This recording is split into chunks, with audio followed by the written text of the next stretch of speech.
sur les mariages, sur les vierges. Oui, parce qu'on dit qu'il y a une femme qui est vierge, qui est têtue. L'autre qui a couché l'enfant dehors, elle est gentille. Donc, est-ce qu'il faut marier donc celui qui a couché dehors? Non, la Bible parle de le cas normal. Le cas normal, c'est marier une femme vierge, elle va te respecter. Il n'a pas dit les femmes qui ont accouché dehors. La Bible ne connaît pas ça. Ça, c'est les cas qui sont hors Bible. C'est ça que la Bible dit. Donc, ces cas-là vont vous manquer du respect. Mais si tu trouves dans une qui te respecte, ne fais pas ça généraliser. Pourquoi on parle de bon, vous pouvez aussi être déviégé, hein? Il n'y a pas de problème. Vous pouvez aussi comme la femme, si elle est gentille. Elle est déviégée, mais elle est gentille. Non. On va prêcher le cas normal. Quand tu te répands, tu prends le baptême, tu pars au ciel. Mais on va trouver quelqu'un qui est parti au ciel sans se baptiser. On va donc dire que bon, d'ailleurs en avant, on ne baptise pas. Non, on prend le cas normal. Et le reste là, on ne regarde pas ça. Oui, le mystère, le problème des vierges là, ça a divisé beaucoup des églises à Yaoundé. Beaucoup d'églises. C'est quand on a une femme rebelle à la maison, peut-être une femme déviégée, elle se croit soumise.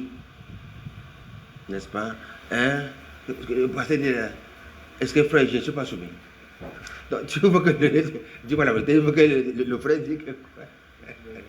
Tu vas dire non, on va te manger. Hein, frère, tu crois que je ne suis pas. Donc, dis-moi la vérité. J'ai accouché un enfant dehors. Je ne suis pas soumis. Tu es soumis, ma soeur.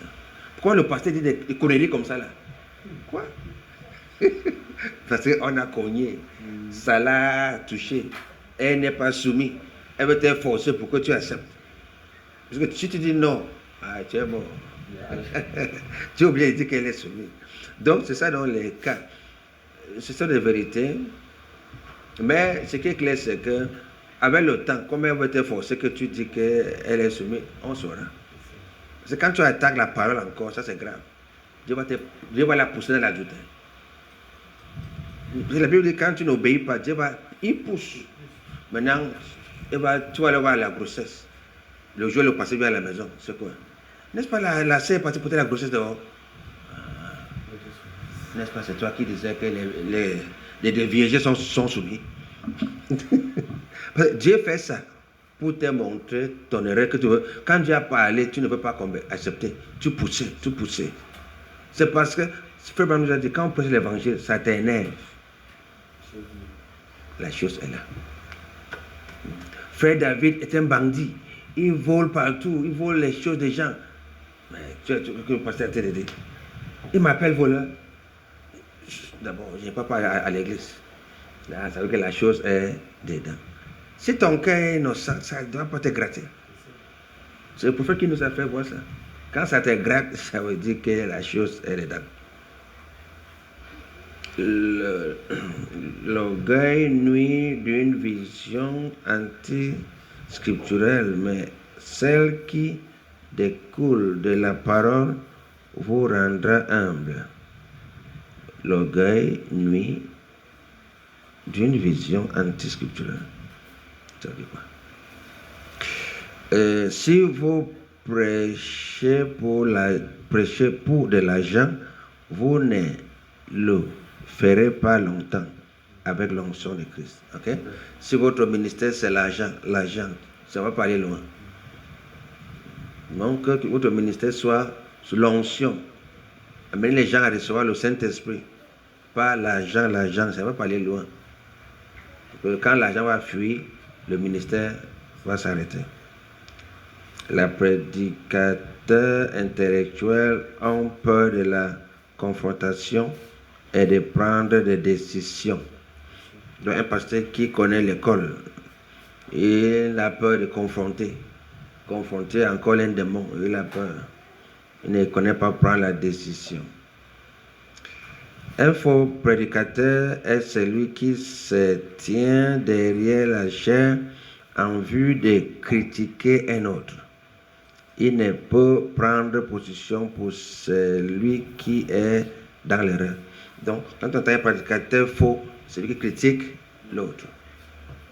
Vous travaillez pour le même, vous êtes dans la même équipe pour marquer le même but. Mais tu es en train d'insulter l'autre. Il est idiot, feignant.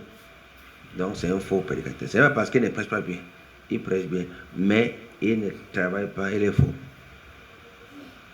On doit travailler ensemble. Donc on a des choses comme ça dans le message. Prenons 2 minutes pour lire encore 2, on arrête. Vous aurez ce qui est dans le question. Jamais je ne saurais empêcher un enfant de se baptiser, quel que soit son âge. Car pour moi, l'âge importe peu. Dieu m'a compris. Page 8. Donc pour lui, un enfant qui veut le baptême, il le baptise. Donc celui qui veut, vienne à moi. Alléluia. Donc c'est ça qu'il disait ici. Bon, il n'a pas dit qu'un bébé qui veut, un bébé qui tête. Baptême. Donc ici on parle d'un enfant. L'enfant n'est pas un bébé. Donc il ne faut pas confondre que on peut aussi baptiser les bébés ou un enfant de 1 an. Quand on dit l'enfant ici, on parle de 8 ans, 12 ans, peut-être 6 ans, mais pas 3 ans, 2 ans. Aujourd'hui, les prédicateurs font entre les membres de l'Église toutes sortes de membres. Cela n'est pas évangélisation autant de soi. Jésus tient compte du caractère. Dieu recherche le caractère, pas des adorateurs.